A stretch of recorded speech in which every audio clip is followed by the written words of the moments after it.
Si le XXe siècle a transformé la culture mondiale, ce n'est pas uniquement parce que les grands vainqueurs ont su imposer la leur. L'incroyable densité sociale, militaire et politique de cette période a influencé les différents artistes qui ont su accompagner l'histoire au travers de leurs mots, leurs images ou leurs cases.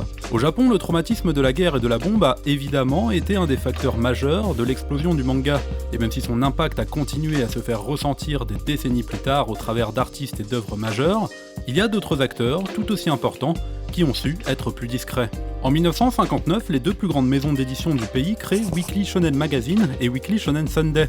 Les deux géants visent la population née après la guerre, et le marché du manga pour enfants explose. Certains des plus grands auteurs commencent alors leur longue course à la popularité. Mais pendant que le pays entier engage son miracle économique, et que les premières télévisions évoquent la guerre du Vietnam, la jeunesse japonaise commence à faire entendre sa voix. Alors que le Japon s'apprête à signer des accords de sécurité avec les États-Unis, les étudiants se révoltent, craignant qu'un tel engagement puisse entraîner le pays dans un nouveau conflit. Sur fond de protestation, le pays tisse pourtant des liens à l'international. Et en 1964, alors que l'ouverture des Jeux Olympiques de Tokyo s'apprête à faire rayonner sa culture à travers le monde, la jeunesse japonaise va mettre la main sur un nouveau magazine, et dans l'ombre, une poignée de dessinateurs se préparent à révolutionner le manga.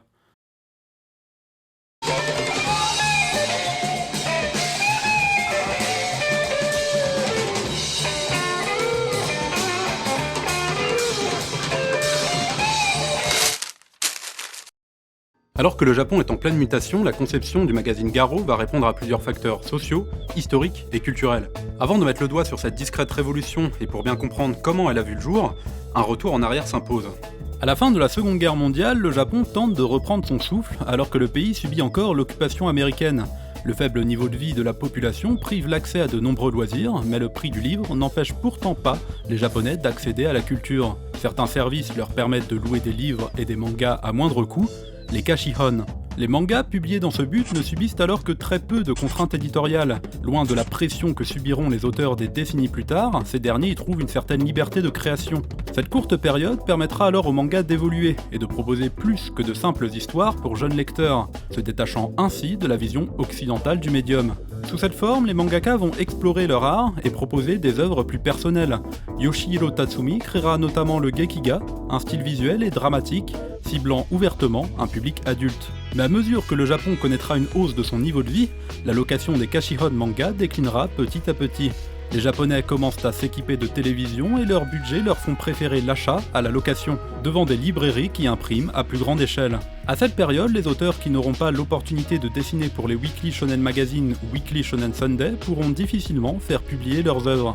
Afin de perpétuer la nouvelle vague d'auteurs issus des kashihon manga, Katsuichi Nagai fonde la société d'édition Seirindo, et avec l'aide du mangaka Sanpeishi Hirato, il crée un magazine mensuel dans le but d'offrir aux mangaka la possibilité d'être publiés sans les contraintes que les deux grands concurrents imposent à leurs auteurs. En juillet 1964, le premier numéro de Garo est publié.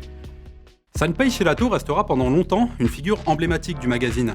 Son manga Kamuiden, publié dès les premiers numéros, traduit alors sa propre vision sociale et politique. Au travers de cette œuvre, Garo Magazine commence à refléter et à soutenir les questionnements et les luttes d'une jeunesse japonaise en ébullition.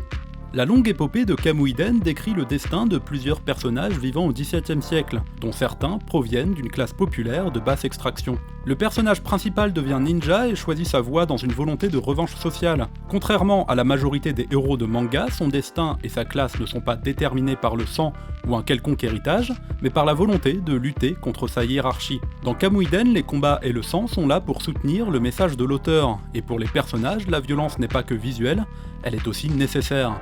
Le mangaka utilisera même des métaphores plus discrètes. Le temps d'une page, Shirato met en scène une violence animale qui fait alors écho à sa vision des rapports de classe. Sanpeishi Hirato dénonce clairement la pyramide sociale dans laquelle le Japon se reconstruit, en décrivant une lutte de classe historique, alors retirée des livres scolaires de son époque. Cette vision marxiste séduira les étudiants et les intellectuels, et le succès de Kamuiden va faire de Garo Magazine un symbole de la lutte sociale de la fin des années 60.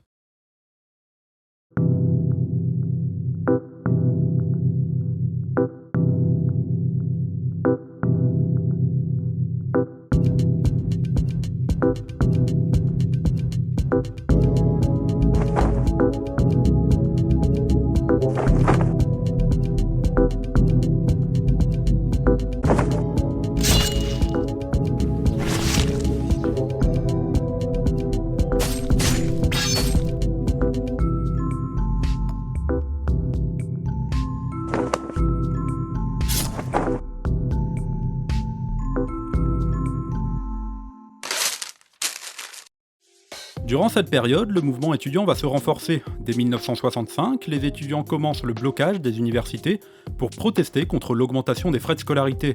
Et quelques années plus tard, alors que les grèves s'opposent à un enseignement productiviste, une faction étudiante se fera même appeler la Horde du Tonnerre, en référence à un groupe de prolétaires révoltés de Camoufden. La protestation contre l'éventuel engagement du pays dans la guerre du Vietnam s'intensifie, et en 1967, l'aéroport Haneda à Tokyo est occupé, afin d'empêcher la visite du Premier ministre au Sud-Vietnam. La remise en cause du système social, économique et politique japonais continuera à être soutenue par des artistes toujours plus engagés dans Garo Magazine. En 1970, Seiichi Hayashi dessinera Élégie en rouge.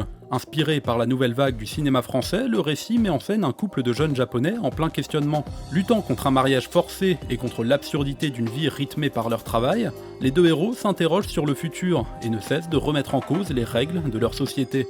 Le trait simpliste déforme parfois les personnages, les laissant impuissants et affaiblis par un quotidien monotone et oppressant. Et le rouge symbolique, seule couleur présente, vient accompagner leurs pensées, parfois morbides. Animés par un désir de révolte et soutenus par un médium qui invitait à la critique et à la réflexion, les luttes étudiantes vont pourtant commencer à s'essouffler. Les différentes factions d'étudiants opposent leurs idéologies, alors que le mouvement populaire se paralyse et perd sa crédibilité, la population japonaise continue à s'enivrer de culture occidentale. Le salaire, toujours en hausse, permet aux Japonais d'aller au cinéma ou de voir les Beatles en concert à Tokyo. Plusieurs années après l'ouverture des Jeux Olympiques, l'échange culturel permet au manga de continuer sa mutation. Les récits de science-fiction et de super-héros se multiplient, et la diversité des thèmes se fait de plus en plus importante pour les lecteurs. À partir des années 70, le magazine Garo va accueillir beaucoup de nouveaux artistes, comme Yoshihiro Tatsumi, Kazuichi Hanawa ou Nobuyoshi Araki. La diversité des styles et des thèmes va faire de Garo un support culturel dont les autres auteurs vont s'inspirer. Mais à cette période, le magazine va aussi chercher à se détacher clairement des récits populaires, en proposant parfois de s'éloigner de l'influence occidentale. Ce contrepoids culturel va avant tout passer par une réutilisation des thématiques traditionnelles. Shigeru Mizuki explorera dans Garo le monde des yokai et autres monstres tirés des légendes japonaises.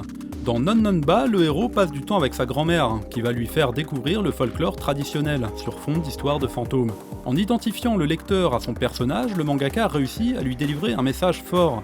Dans un environnement populaire et rural, le héros tremble et s'émerveille face à des mythes oubliés qui font pourtant partie de sa propre culture.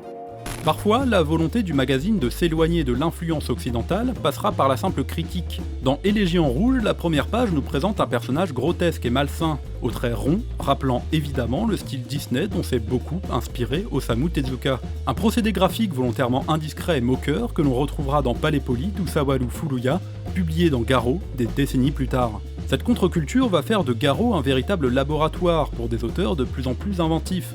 Yoshiharu Tsuge y dessinera de nombreuses planches dans lesquelles le mangaka livre son passé et ses angoisses, créant ainsi un nouveau style de récit autobiographique sombre. Le manga, plus qu'une diversité de thèmes pour les lecteurs, devient une forme de thérapie et d'autocritique pour des artistes qui continuent de subir la pression économique et sociale.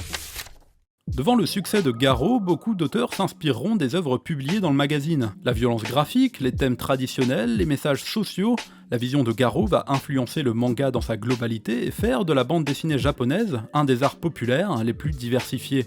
D'auteurs en auteurs, d'influence en influence, son déclin se fera sur fond d'une société plus riche et plus confiante. La télévision passe en couleur alors que le japonais moyen continue de travailler et de consommer, et le Weekly Shonen Jump fait ses premiers pas dans l'édition. Les problématiques sociales se font plus discrètes, plus question de douter, les héros cherchent avant tout à se dépasser, s'entraîner et prouver leurs valeurs, formant ainsi une jeunesse efficace qui va consolider l'économie du Japon pendant plusieurs décennies.